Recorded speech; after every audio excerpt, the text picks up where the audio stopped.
In this video, Agamatsu talks about how luck, a key feature from verse 1 Deepwoken, could be added back into the game.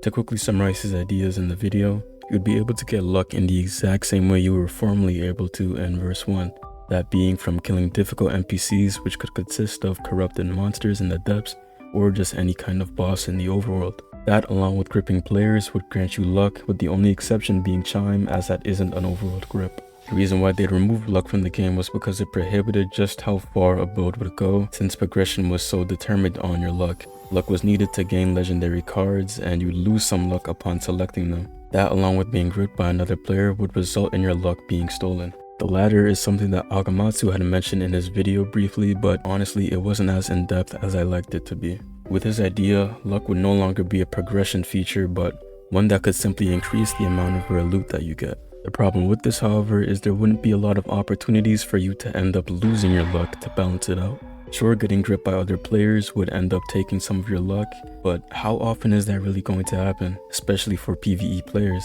Granted, just the re-existence of luck would end up spiking how many players end up getting gripped by another, but that honestly isn't really enough. There needs to be some kind of way that the player can directly spend their luck to increase the amount of rare loot that they get, similarly to how knowledge works. Although it would be really boring if the two systems acted the exact same way, there still is the major difference of how the two works. Knowledge often being how you progress and finalize your build in a way far better luck ever did, and the new version of luck would simply count towards how you get your loot.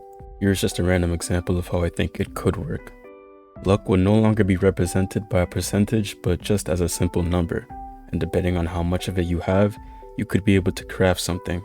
And whether that be with an NPC or just unlocking a recipe, you'd be able to make a clover of some kind. Depending on how much you have, you can make a 1-leaf clover, a 2-leaf clover, all the way up into a 4-leaf clover represented by the luck symbol. It could be an item in your inventory or a talent in your abilities section. But upon use, which could be something similar to Flame Within, your chances for getting real loot could increase for a certain duration or for a certain amount of NPC kills. So it could be for like an hour or for 4 prima donnas, for example. I just wanted to get this out there because honestly I think adding back luck could be really cool if done correctly. And also just thinking about how reliant a lot of people are on the 2 times a weekend nowadays, and also just how badly Agamatsu seems like he wants to make rare loot more common. I think there's a lot of potential to be found here. But that'll be all for now, and I'll see you guys next time. Goodbye.